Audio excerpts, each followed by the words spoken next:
folks, this is Matt Rainwater, and this is Midnight at the Spaghetti Factory, and joining us today is Joe Bevel, somebody who's come on in the past. Thanks for coming on, Joe. Yeah, thank you. So part of the reason I wanted to talk with you was, so this happened, I guess, a week ago.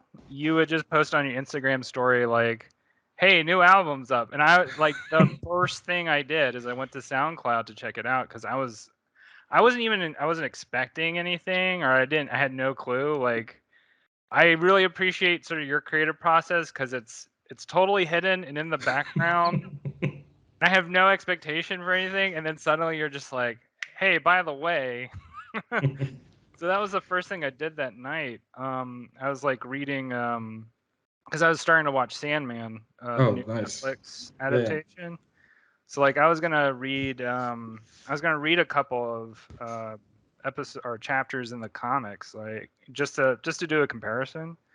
And so I was like, oh, I'm gonna put on Joe's album while I read. And it was a great experience because like after I was done reading, I was like, I'm just gonna keep listening to this. Nice. You were mentioning before something you wanted to talk about a little bit, and I'm excited to hear about. You had a song that like really picked up a lot of traction. Yeah. This album. Yeah, it's so before what's kind of interesting is I actually started work on the new album before this last one, but I hit a wall and basically decided to like just jump into this other project since it went quicker. And I released that earlier this year and like, it kind of came and went. But yeah, like over the last month or so, Wet the Block, which is like it's kind of like a synth 808 mashup with like a few different vocals on it. Was the last album you're talking about, was that Super Juicy too? Yeah. Yeah, I love that album. I listened to that one a lot too. Thank you.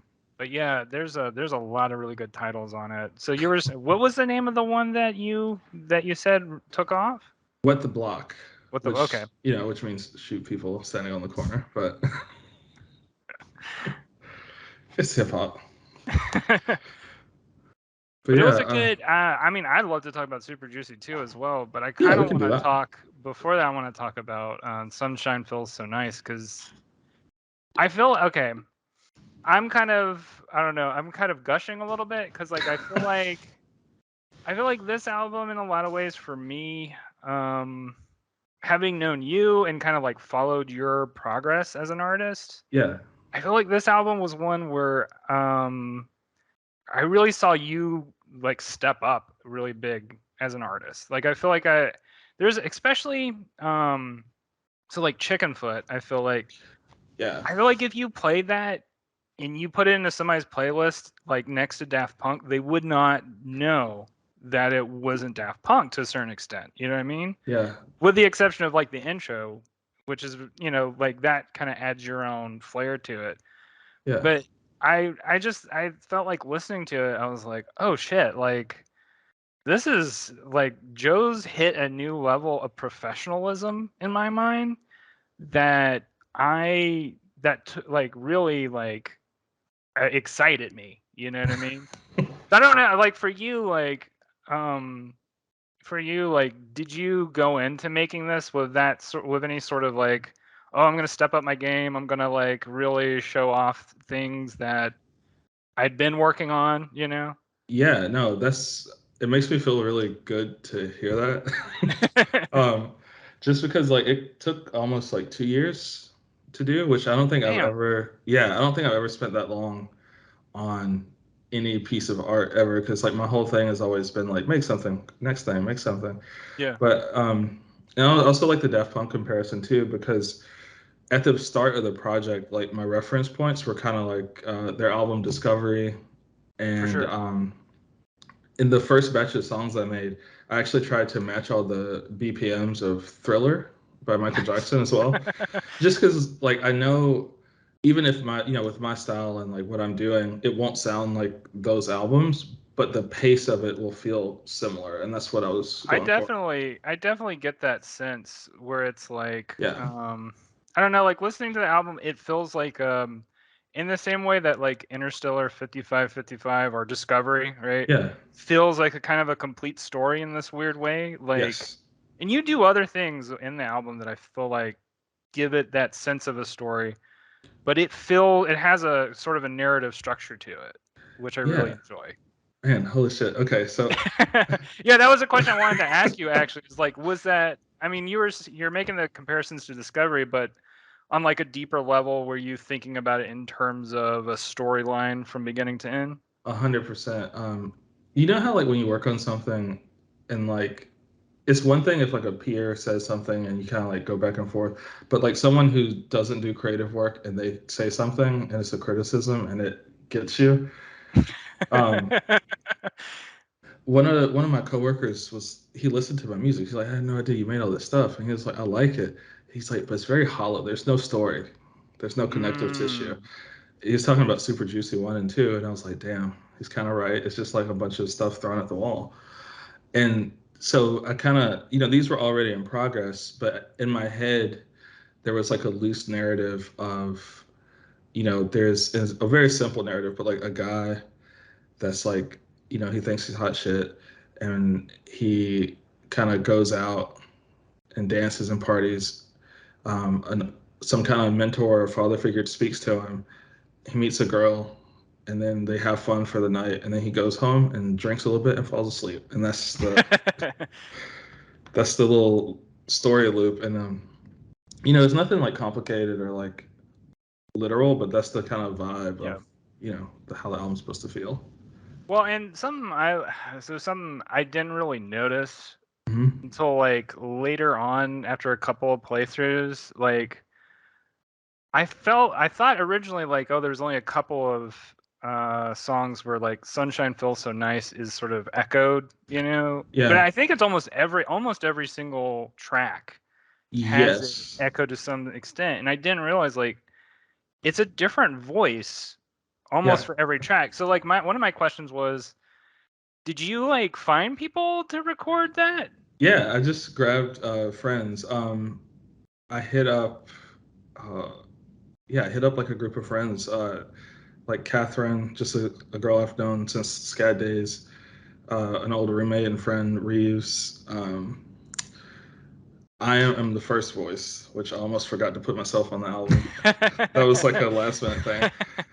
And oh my god. Oh, Francis, another friend from SCAD days, and my friend Liza that like I've known since like seventh grade. Cool. What inspired you to contact them? Were they just like people you were thinking about while you're making it, or? Yeah, so the whole, I guess like the kind of, like I said, like I wanted to keep the idea of a story or theme simple, Mhm. but I just wanted it to feel good. So I just thought of like Yeah. friends that I've known for like a really long time. And that's not to leave anybody out because I actually hit up a couple of other people that didn't get back to me before I finished mastering it. Yeah. And so like, but yeah, I just wanted people that like, have made me happy and Well, I like that you're so something that I was thinking about when I read the description for Mhm. your album. Because I'm thinking about this also in the continuity of just like all the different times we've talked. And I Yeah. think last time we talked, you were kind of talking about how you're trying to take more space for yourself in like you stepped back really big from like social media and internet and stuff. Yeah. And I kind of feel to me I look at this and then I'm just gonna read it out real quick. Yeah, go for it. Sunshine Feels So Nice is a mantra to fight doom scrolling and reclaim mental space. Put the music on and go do something you enjoy. Hmm. Um, as soon as I read that, I was like, oh, that's really nice. Like I was just like, because I remember the night I was listening to it, I just posted like on my Instagram stories like, thank you, thank you, Mr. Bevel, because I was just Yeah. it sounds really nice. Like it's a Nice. very warm. I think Sunshine is an appropriate sort of metaphor to use because it's a very warm filling album. Like all the tracks Yeah. feel very like warm to me. And so anyway, I'm kind of wondering for you like was there was part of writing it also kind of your way of being able to give you something to focus on to step back from social media as well? 1,000%. Because I mean, I know you're familiar with this too, but like it definitely can feel like I felt like it was something I wasn't enjoying anymore, Yeah. and like that sucks because like all of us, it's been a big part of my life for a long time, and like that's how I keep in contact with people that I haven't seen in person in like years. Yeah. Um, so yeah, it was definitely like a focal point, and also too, I've just had so much stuff like personal life, and like my mom got cancer this past year, and like my wrist has been messed up, so like I haven't been drawing. It's just like a lot of little things that kind Yeah. of kept me out of just not wanting to deal with stuff, and also Yeah. the Yeah. world too, like COVID. Yeah. Um, For sure. No, I yeah, mean it's been I know for me, I would say like my creative endeavors have been the primary focus for me, like yeah, not just like not just like staying away from social media, but like you're saying, also just dealing with, I think, day-to-day anxiety stuff. yeah, It's something that I kind of took for granted, and I would be kind of curious to talk with you on a deeper level in regards to like art school stuff, right? yeah, Because um, I know for me, and this is something I talk about with Jal all the time, but like, and also Matt Walters, like, um, there is the attitude that you have going into art school where it's like, oh, professionalism, I'm going to do this as a job and all this other yeah. stuff. And you kind of lose a certain sense of what you had when you were maybe younger, like when you were a kid, right? Yes, Um, yeah, and we've talked about this a little bit, and I'm curious because I think you had said for you, music was more the passion thing, from what yeah. I yeah. Yeah, it's funny too. Like something we said on, I don't know if this made it on the final cut of our last talk, but you guys asked me about typography, and Okay, I yeah. had like something like ripped out of my chest, and I was like, I don't want to talk about that. Like I really like felt like I was talking to my girlfriend about it. I was like, holy shit, that like somebody came in and shanked me. Like that's the last thing I would want to do.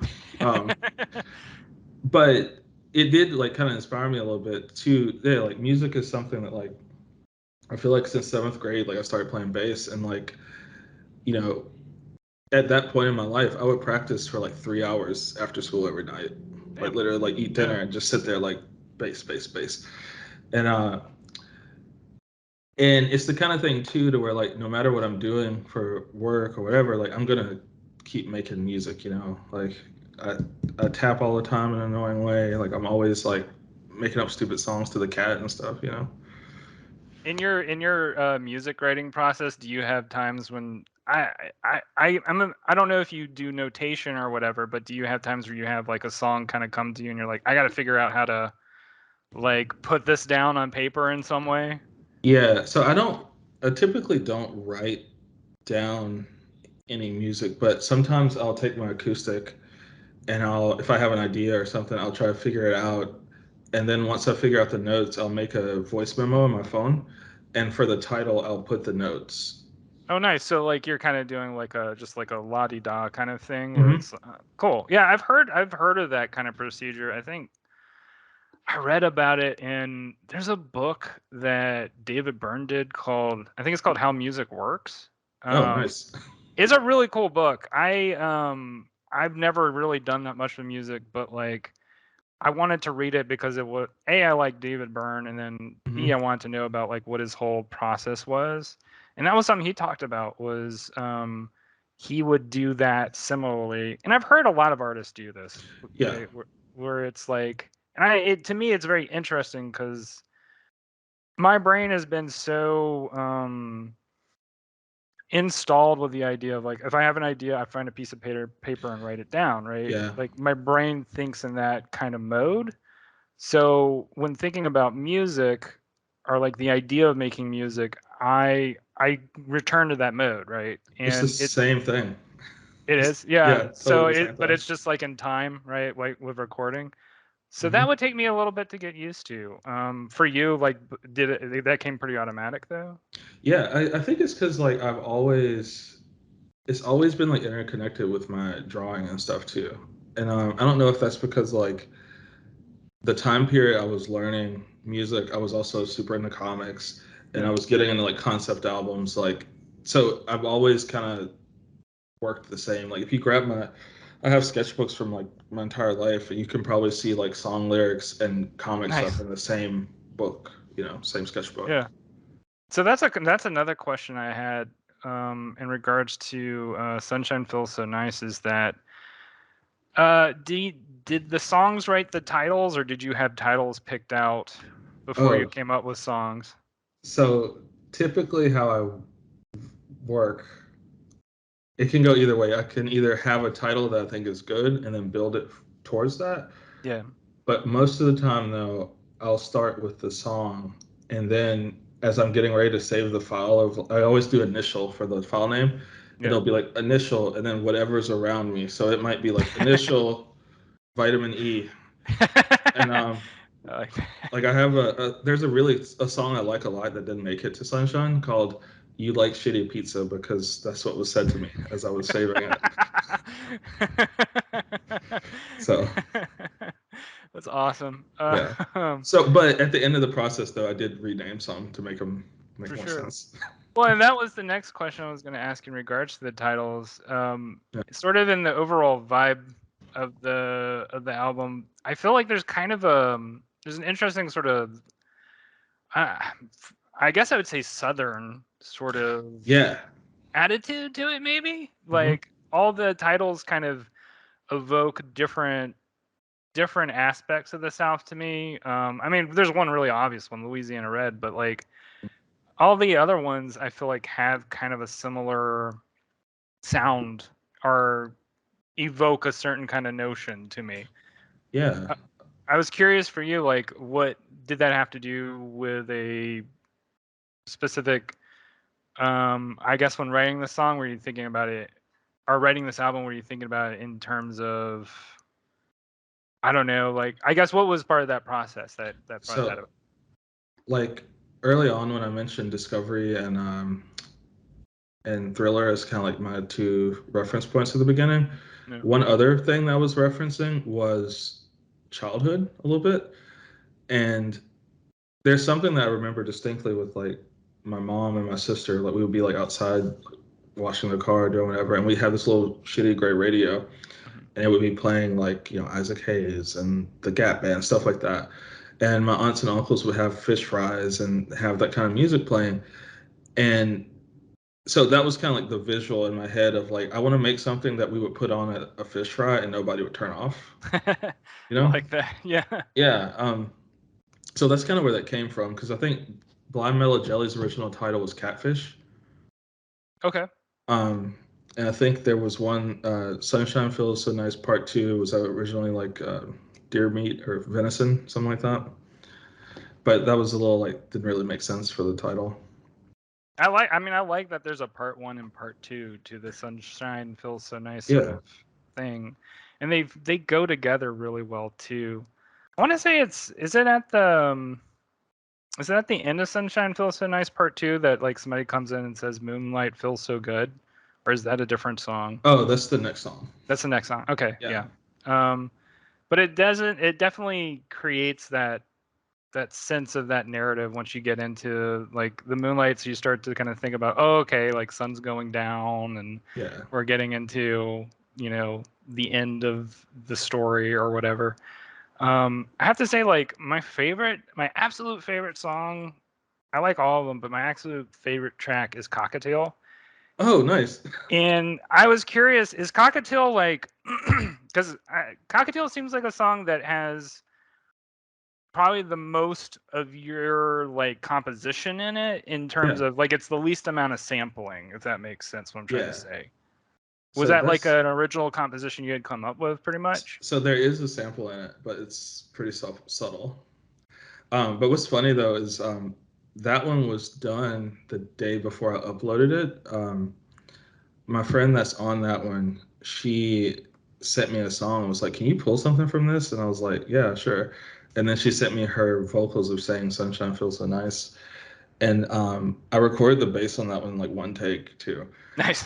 It's just such a because. good bass line too. I love it. Thank you. Yeah, I like. So that one came together the fastest. That probably took me like an hour and a half versus like Louisiana Red.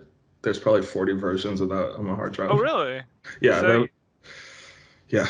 is that because was that one of the earlier songs in terms of the process, like?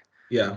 Because you're trying to figure out like how this was going to go, basically. Yeah, it just wasn't working. Mm-hmm. And there's versions of it where um like there's very little sampling in it, and so it's all me playing, and then like I sampled it but like replayed it so I could manipulate it, Yeah. and that never felt right. And there's versions that are faster, higher pitch, slower, and so yeah, like Cockatiel versus that one in night and day. Like Cockatiel, literally, like I pulled out like the snippet I wanted, and then I've Yeah. structured it and like That's literally. really cool that like it just flowed like that. I love Yeah, to hear that because sometimes I feel like that says so much about the creative process where it's like it's that early part where you're still trying to figure out like how everything's going to go together and like what is the yeah, point of this that I'm doing, like that's when it's always the hardest. And then once things start to click in, it's just a matter of letting the process take over for itself. absolutely, yeah. I would at what point would at what point in making the album did you feel like it was really starting to flow together? So there was a couple of tests I was doing. I literally like would be in the kitchen, and we have like a lot of windows and stuff, and I would have the blinds open and it'd just be bright, and I would put it on, and if I could like do the dishes and like clean the litter box and do all that and not get annoyed and turn it off, I was you know I like that. So like yeah. I feel like you've probably listened to the whole album back to front, trying to figure out is this it? Is this good? Hmm. Yeah. But yeah, that's pretty much it.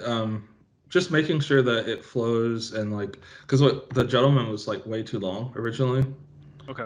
and I would put it on and be like, okay, I'm sick of this, and it's like I like it, but it's overstaying its welcome. Sure, sure. But, So you, it seems like you've kind of gotten to this point where you're figuring out like when is it coming together, yeah, basically.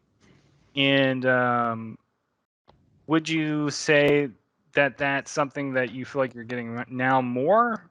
Was this something like since was it cultivated earlier on, or is it more something that you're kind of getting used to now?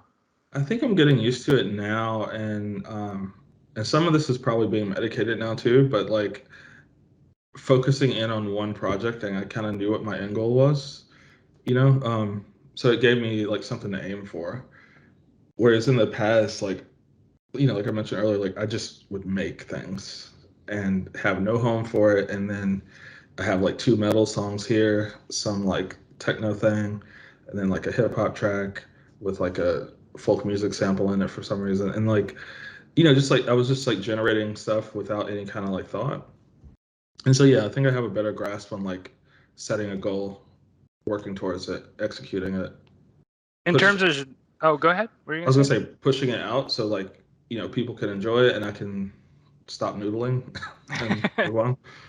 Well, and I get the sense, like listening from album to album, that you like to play around with genre a little bit, or you like to go through two different genres, Yeah, and you don't want to stay in one place, which I appreciate. I feel very sympathetic to that, right? yeah. Because it's Thank you. very, I think as a creator, it's easy to kind of get caught up with, oh, well, if this works, I should just do this Hmm. forever, right?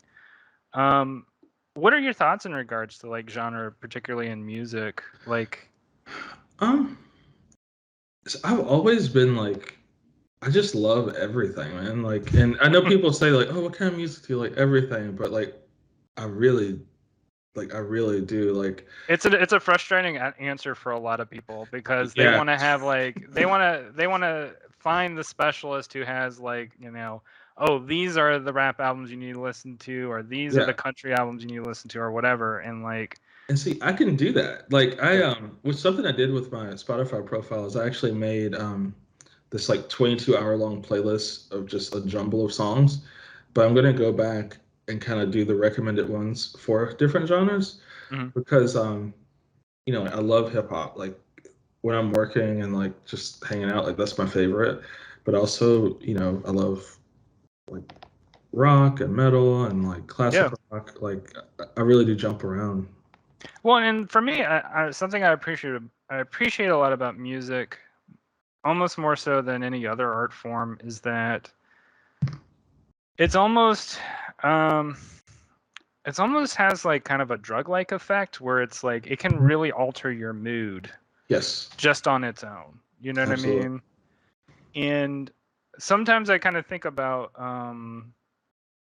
like I wonder sometimes for people who make music if they have that sort of attitude to a certain extent where they're like, oh, I'm kind of designing a drug here for people to plug into.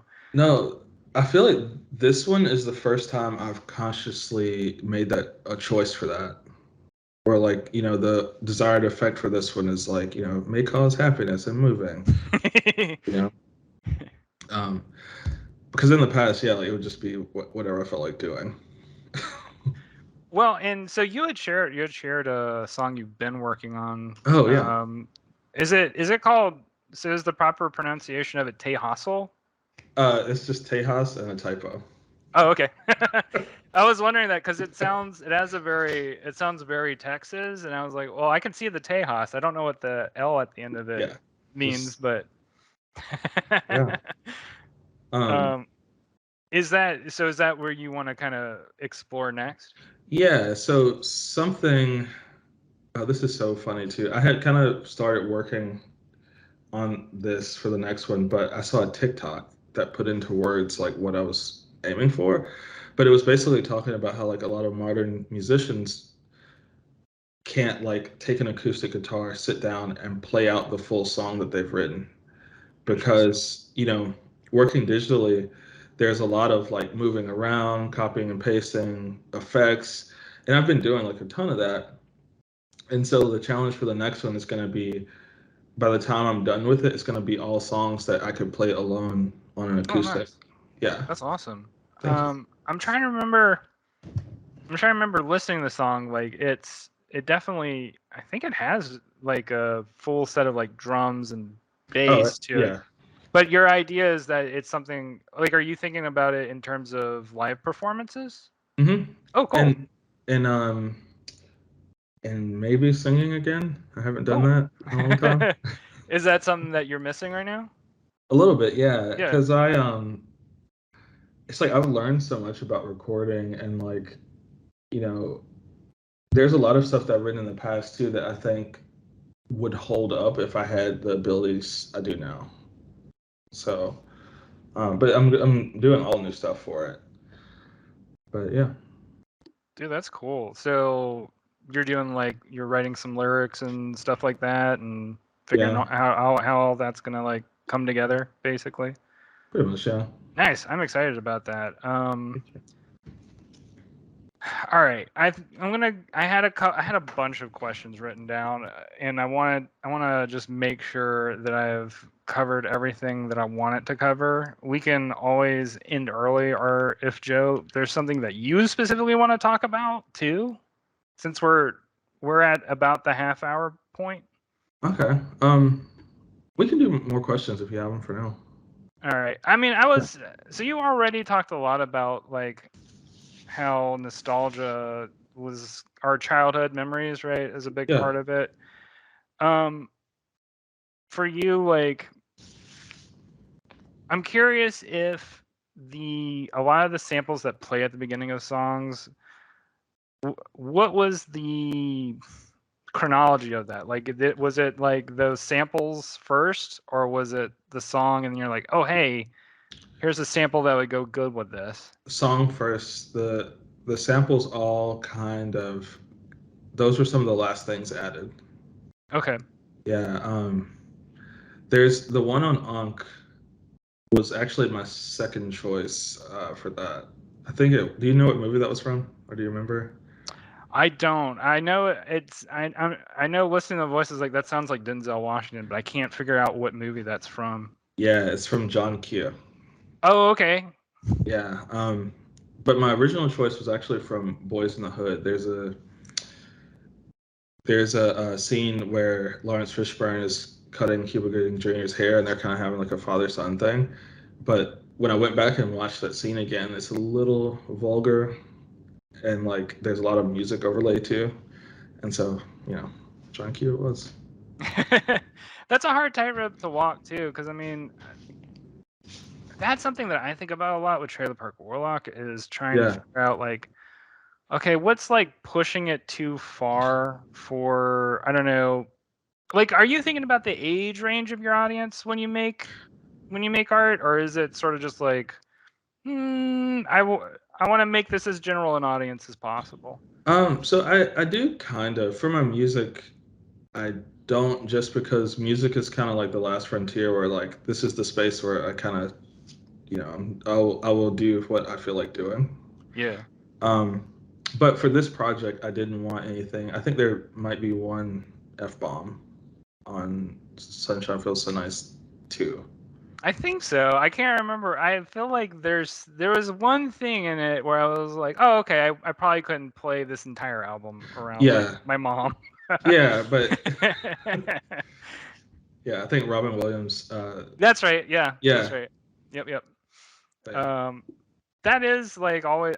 That's a hard.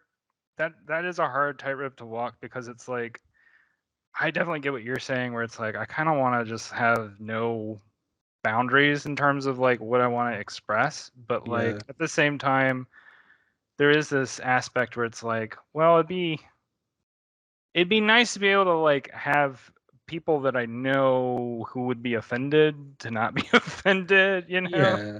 No, that's a big one, and I don't know if this is the same for you, but you've known me for a long time, and like my work I used to be all about like pushing buttons and doing all that, and I found that the older I'm getting, the less of that I have in I me. I know. You know? I feel very similar to you where Yeah, I think what it is too is like when you're younger, you want to like I think it's just a youth thing where it's like you just want to push all the boundaries and kind of also as sort of a rebellious act to just be yeah, like, Mom, Dad, don't fucking tell me what to like say or do. I'm gonna do whatever I want, you know? yeah, and yeah, it's just I don't. I think too, like I think a lot more about like I don't know, like there's enough crazy shit going on in Hidden the Yeah. Fan, but like I don't want to add anything. Well, Just now it's like I'm getting to this point, and I think sort of a lot of what we've talked about too, in regards to like you making this album is mhm.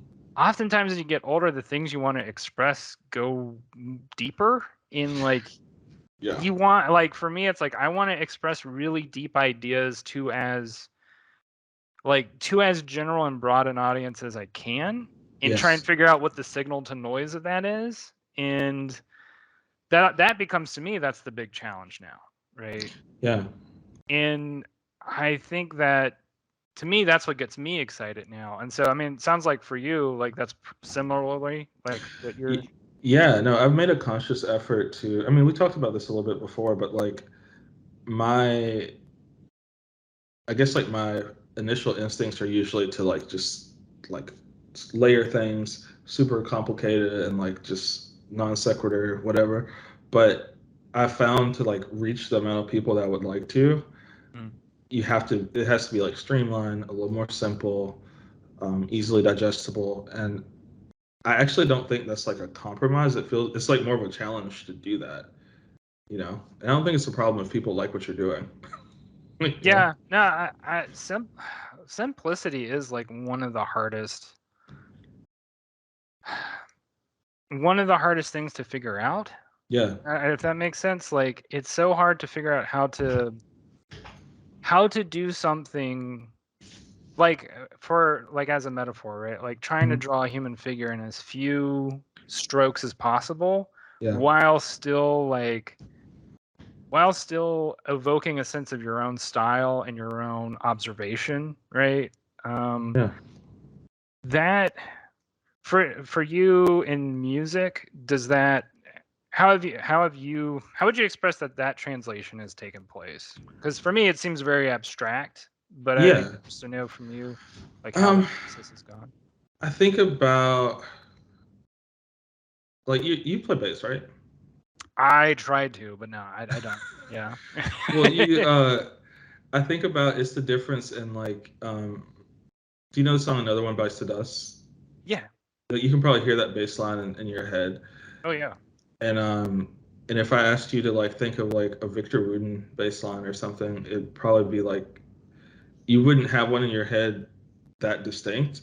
Yeah. And the other one, Another One Bites the Dust, is simple, but it's more successful to me Sure. because it's Or like like Taxman by the Beatles. That's like another, in so many different songs too, because yeah, it was such a I guess addictive bass line for a lot of people. yes. And I think that's a very similar thing. Like it's the difference between like Bill Watterson and Jim Lee, right? Sure. Or like Sure.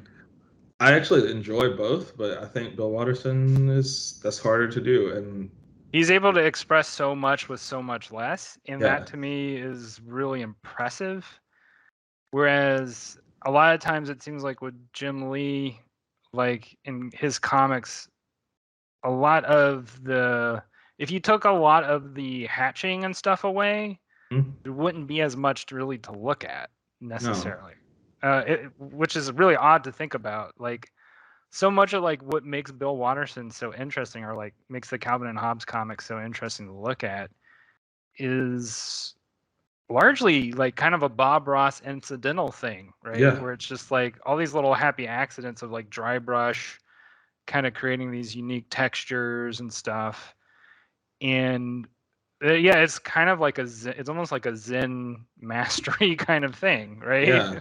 It's and there's such skill in making it look like haphazard, right? Like, Yeah. but yeah, I think that's the in terms of music, that kind of thing. Pink Floyd's Money. Like, there's so many Yeah. good examples of that. That makes me think a lot about going back to what you were talking about, the bass line for Cockatiel. Like Mhm. you said you hammered it out in one go, Yeah, and to me it sounds so natural, and it sounds very like it sounds to me like you practice this, or like no, there was a lot that went into it.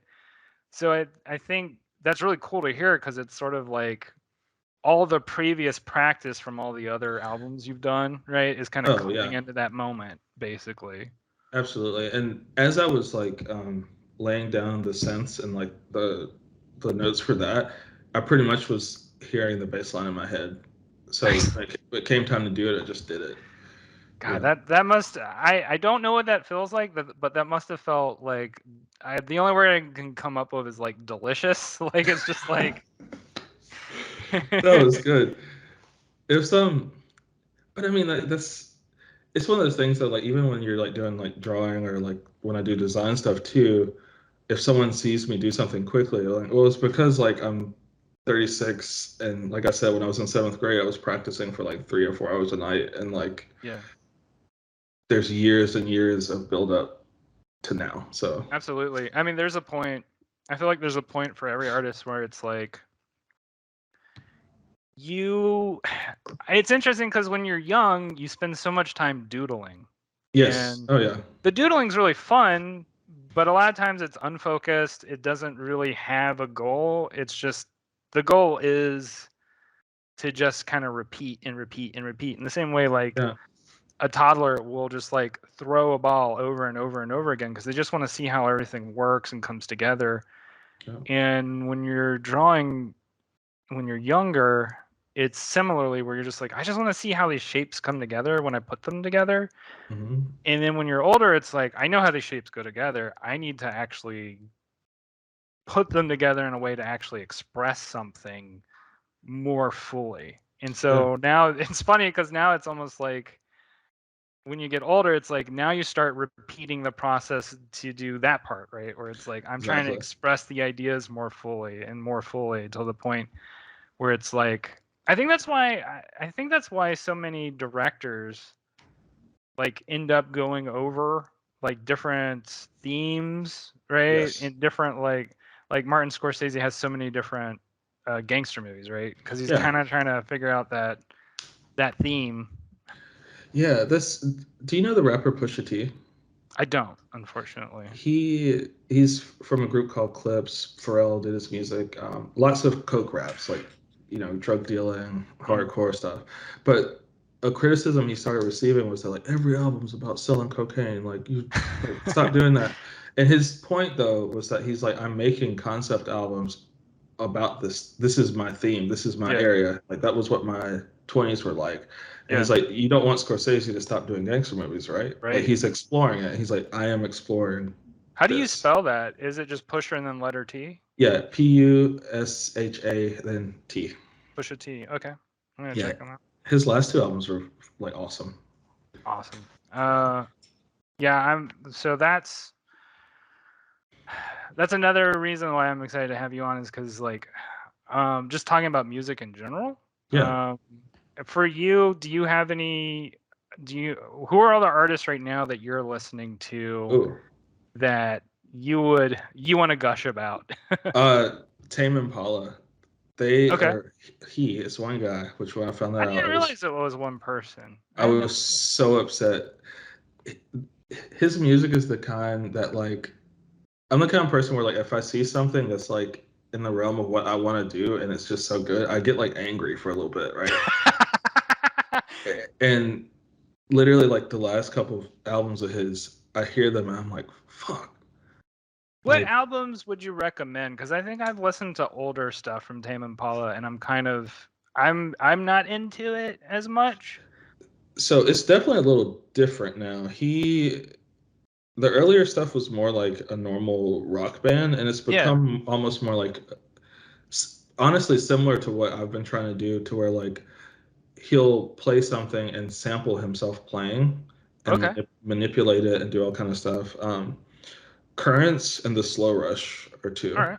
I'll write that down. Yeah, those are definitely that's definitely one. That's um, Yeah. Because Tame Impala is one of those bands that I listen to a lot of like college radio stations and just like mhm. I'm just trying to find out like Yeah, what's the new thing, what are people getting into or whatever. And they play a lot of the older stuff by Tame Impala. So like I'm not as into the older stuff, so I'm gonna check this stuff out. yeah, Anybody definitely else that try you it. would recommend? Yeah. Well, first off, let me ask who are some of your favorites, and that might help me. Okay. Yeah. I'll talk. Well, let me say who I'm listening to right now. Yeah. Karangbin. Oh, hell yeah. I love Karangbin. Weed had a lot to do with that, but like, my big listens right now are Karangbin, Bjork, and like early Bjork, and then Mhm. I'm thinking of a third one. And then today, like I'm listening to Boards of Canada lately while I write. Oh, those are awesome. Let me see. Oh, Parquet Courts. I have that name sounds familiar, but I don't think I've listened to them much. Yeah, they what's his name? Danger Mouse has produced their last couple albums. Cool. So they used to be more like alt rock, Hmm. kind of garagey, and now they it's like rock dance music almost. Nice. That sounds It's awesome. yeah, they're really fun. I listen to them a lot. Man, sorry, I have this playlist that I added to my profile that has like all kind of stuff that I just shuffle on. Um, I've actually been listening to The Weeknd a lot. Weekend's pretty awesome. Yeah. Um, yeah, those are some of the more recent. Well, beyond music, like, are there any visual artists or like movie directors that you've been into lately? Um, so I actually haven't been watching movies as much. I watch a lot of TV though. Yeah, Yeah, like a ton of TV. Um, oh, I just saw Promising Young Woman. Have you seen that? I haven't seen it yet. I've heard things about it, but I haven't. Yeah, I haven't watched Yeah, it. I I used to live next to this like video rental store Mm. here, and their staff was very like um they were advocating very hard for that movie, like pushing it. And I finally watched it the other night, and I was like, wow, this is the most engaged. I've been with the movie in a long time. Nice. Yeah. Um, but yeah, man, I watch. Oh shoot, The Resort right now. That's really good. Um, I don't know. I just feel like narrative on TV has been a lot more surprising and For sure. engaging than I movies I have would been. I would say most of what I've watched. It's interesting because last year I watched mostly movies, and then this year I'm switching back and watching mostly TV shows. So Mhm. like I talked about Sandman earlier. That was the last thing I like really binged. Like Mhm. it was one of those things where it came in at the right time because when I was a wee art school boy, like Yeah. that was the book, for me, because it's all about story and why story is important and all that stuff. And the show does a really excellent job of adapting that. It streamlines it a lot. Like Yeah. the fact that they kind of condensed Doll's House into like 3 episodes is kind of nuts because like the book has a lot. There's like a lot going on in the book. Yeah. But simultaneously, what's happening is it's getting me back into. I went a couple years not reading comic books. Oh, Um, holy shit. yeah, during COVID, like I bought a tome of Popeye for a little bit and Nice. like read through it, but like after that, I pretty much didn't touch any books beyond. Like I read the last League of Extraordinary Gentlemen, and that was it within a 2-year span in terms of comics, which is kind of nuts That's because I draw comics, right? You would think. no, but that makes so one of the recent comics I bought was League of Extraordinary Gentlemen Volume One because I never owned it. But I think during COVID too, like I had stopped reading comics. But do you know Kyle Starks? Are you familiar with his work? No, I'm not. Oh man, I really enjoy his work. It's very it's kind of silly and action oriented. But his first graphic novel was called Sex Castle, Okay. and it's this assassin moves to like a small town to like give up his life, and then bad guys come in and he tries to stay out of it, but then he ends up going 80s action hero. And, yeah. Nice. um, Is it published by is it independently published or is it it was, but Image picked it up. oh, okay, cool. Yeah, he has like a ton of different books out now. I think he's written the Rick and Morty comic, but I think you might be into it.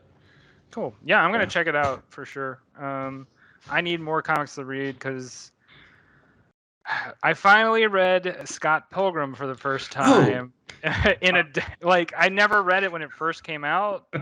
and it's the cheesiest reason because like when I was working on Garage Raja with Austin, because it was about a garage band and Scott Yeah. Pilgrim has a lot of those elements, people would often think like, oh, it's like Scott Pilgrim, and I'm like, no, it's No. not.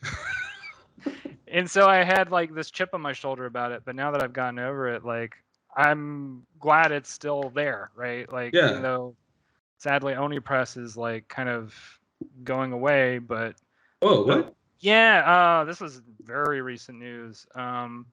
So they're folding as a printer, so as a publisher. It's something I've been kind of concerned about, just from my experience. It seemed like a lot of print comics were kind of. This is like a whole other theme for a whole other Yeah, yeah, episode, but like yeah.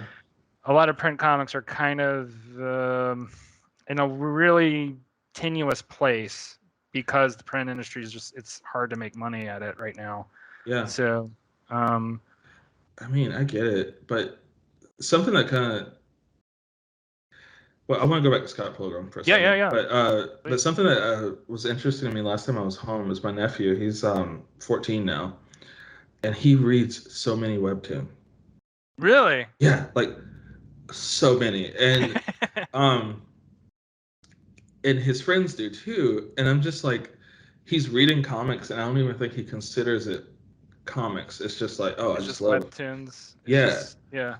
And I'm like, That's such yeah, an interesting thing to me because I've been trying to figure out. I want to ask you a lot of questions right now because I've been trying to yeah. figure out what is the mindset of the like. I don't know. I don't feel like there's an average webtoon reader, but like, what is that? What is the mindset of like the younger webtoon audience? Because I would take it that your cousins probably spent, I don't know, like, would you say your cousin spent more time reading comics digitally versus print, or is it about 50-50, or how would Well, you describe that ratio? nephew, and Nephew, sorry. so he when he was younger, he read physical comics. He Yeah. actually read Plants vs Zombies too. Okay, Um, awesome.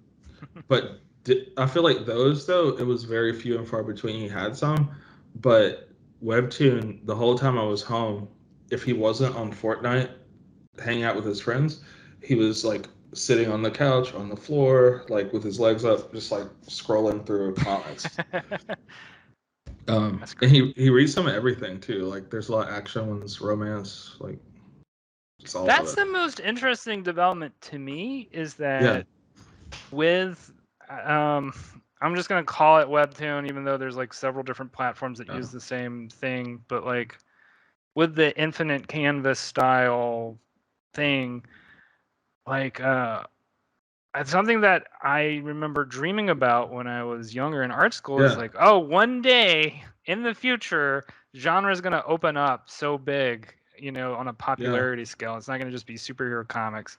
I didn't expect it would happen in this way, right? Because in my brain, like I was imagining it like, oh, it's going to be print comics, but like yeah. it No, happened in a totally different way, which is really interesting. it reminds me of kind of how Netflix, to where like when we're looking for something to watch, I've watched like all kind of stuff on there that I never would have picked out like on my own, having to go to a video store Yeah. or to the theater. Well, because like documentaries were something that I think a lot of people would really Yeah, like. They wouldn't come across that unless they were like they had HBO or something, right. But now, like documentaries, I almost would say have become not the main mode, but like one of the big modes now that people engage Yeah, with like media. Like it's because I think people have a thirst to learn, right? And uh, with YouTube, especially because YouTube hmm sort of opens up this venue where a lot of it is information based more so than entertainment based. right. Um, there is sort of this.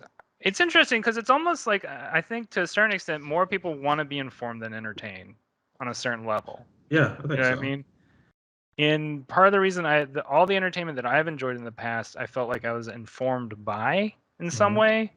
Like I got really into Alan Moore when I was younger because I always would learn little snippets of like philosophy or the occult and would get me interested into like nonfiction writers. Yeah, And now it's almost like people are kind of going like, well, it'd be cool to just why don't you just do the information straight up?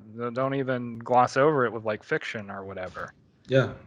Which, oh, go ahead. Were you gonna say something, Oh Jack? no, I was gonna say like a doc that I ended up watching on Netflix was like Cheer, Okay. which is about the best cheer group, collegiate group in the country, and it follows their like training up until the competition, and even something like that where like I never knew about or cared about Yeah. cheerleading, but seeing the effort and the energy and like the whole world it is, super engaging. Like loved it. Well, like referencing back to an older episode because you and Zhao had pleaded with me to watch The Last Dance. I Oh did yeah. watch it, and Yeah.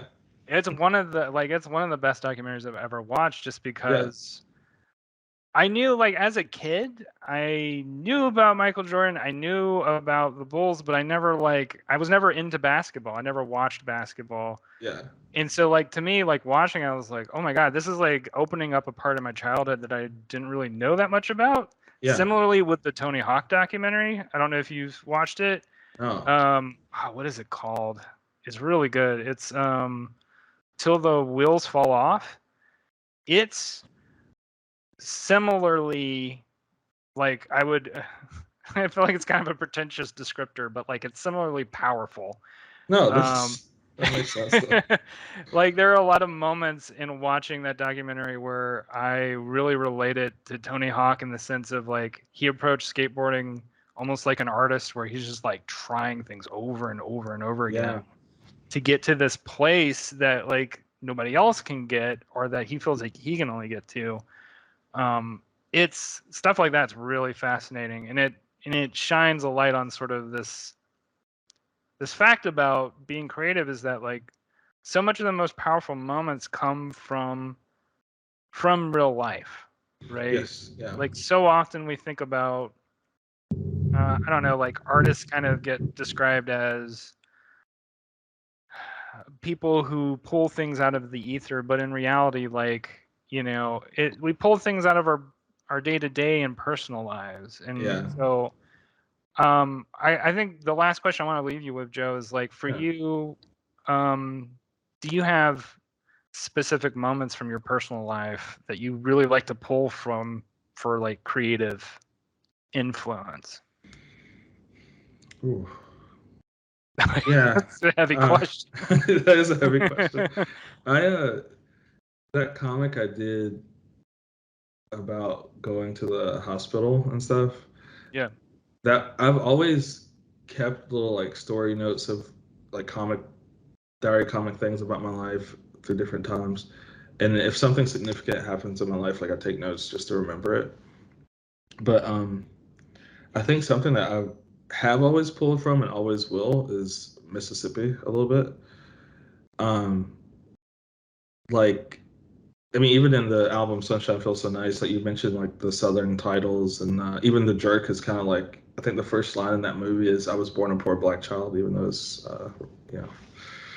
But I feel like that's always going to be like home base for what I'm doing. Like in Cotton, I think the first scene is at um, it's like a church cookout thing. You know, like Yeah. my reference points will always kind of point back to that in some way. Um, and also just experiencing that, because I feel like my personality and like kind of how my attitude stuck out a little bit back home. But so like I never felt like very connected to it, but at the same time, it's like 100% of like what's made me, you know? Yeah. No, I relate to that a lot. And Yeah. something that I felt a lot of, I felt very strongly after like listening to Sunshine Feels So Nice, because for me, like, um, spending a lot of time in like the Pacific Northwest, like Hmm. there was a while where I kind of shat on myself for like being from the South, or like Oh yeah. feeling kind of like shitty about the South, and then like moving back, like remembering and re-experiencing the South and being like, oh my God, there's so much to like this region of the United States that you're not gonna find anywhere else, that's Yes. so specific to this area. Where, I mean, you know, like Georgia's different from Louisiana, is different from Florida. Each has its own particularities. Um, but there is like there's a general attitude that I feel like is in this part of the world that when I'm away from it, I miss it, you know? Yeah. 100%. And, I get that. and I want to, in my best way, and sort of what I got from you from that album was, I want to, in my best way, sort of to represent that aspect of my life, or, Mhm. you know, like evoke it, maybe is a better word. You know what I mean? Yeah. Like to give value to my life experiences, right? And Yeah. to reflect on it too, right? Because there's a lot of like, South is also kind of a complicated place in terms of Oh, what were you gonna say, Joe? I was just gonna say, yeah, complicated is a very good way to describe what the South is. Yeah. Because whether or not it's like issues with race, or issues with religion, or issues with politics, like there's a lot of different aspects. That is its own, once Yeah, again, that's a full deep that's thing. another topic in itself. But like I said, I really appreciate that aspect, because I feel a certain lack of like Southern art in the world, and I feel a certain lack of, or maybe I'm just not looking in the right places, which is probably the reality of it. But like, No, I get what you're saying, because I mean, if you think about like TV and movies, especially, like it's really hard to find. Southern storytelling, especially that's not about slavery or not about like, some kind of weird religious thing. Because I mean, like, was it New York, LA, Chicago, Yeah, Boston? Like, they get all the representation, for sure. you know? Well, and those are I mean, it's because people want to pick really big locales, right? Right. Where you have a lot of different people. And especially if you're making a story that's about America, you want to have a story that captures like the multiplicity of Yeah. America, right? And I think a lot of times people sort of assume in the South like it's not an area of multiplicity, when in reality, like, it is actually very diverse as any other area. Yeah. Like, I mean, I haven't. I know you're still living in Atlanta. Yeah. Yeah. So, like, I haven't spent a lot of time in Atlanta, but I know, like, Houston, which is the other really big city in the South, like, everybody, like, Oh, every walk of life lives in Houston. Like, it's like you, a yeah, like being here in Atlanta. That's actually one of my favorite things about being here too, is like, you can go to Atlantic Station and see like a gay couple, a trans person, black, white, Asian. yeah, Uh, there's a whole area here just like full of Jewish people and like yeah, Koreans, just like everybody just kind of like commingling and like doing their thing. And it makes me feel safer, honestly, too, with like how the climate has been in the for in the sure. country, Well, and I mean, I can't. That is, so I will say, like, and I'll try and rein in this topic as fast as possible. Um, I will say, like, maybe there aren't as many areas in the South if you compare maybe to like the Northeast or whatever, Right. right? Because like Northeast, it's all. I mean, it's just like one after the other, right? It's New York City, Yeah. and then Boston, Pennsylvania, Pittsburgh. I mean, it's just like chock a block, but like it's South's just more spread out. So you areas where it does get a little dicey in some areas, right? Oh, for Like sure. Yeah.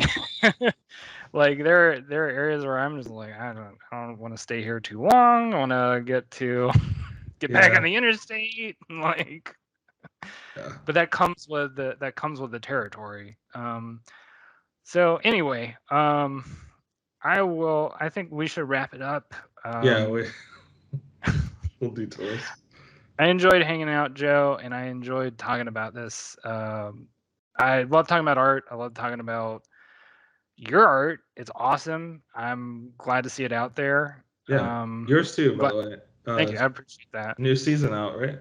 It's this, as of this recording, it'll already be out by probably a week. But Nice. yeah, tonight is the 25th of August, so the 5th and final season of Trailer Park Warlock is released. But for those of y'all who want to listen to Joe Bevel's music, please go check it out. I desperately plead y'all to go check it out.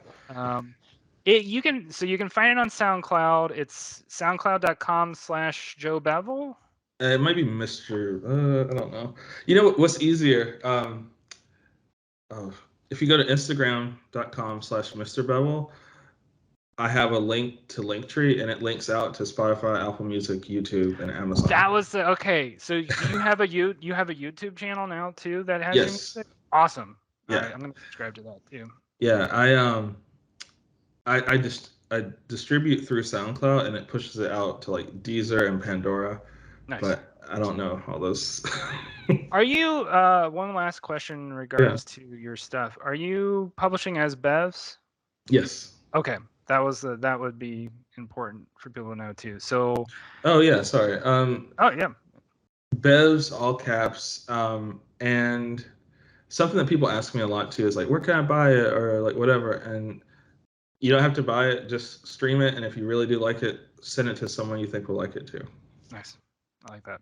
Yeah. All right. Well, Zhao, I wish Zhao could be here tonight, but he's had a hell of a week and wasn't able to attend. But I'm glad that we were able to do this, Joe, and I can't wait to do this again. Yeah, man. I'm always done.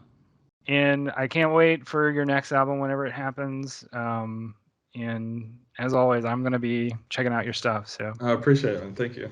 all right. Well, thanks everybody for listening in, and we will talk again soon. Bye.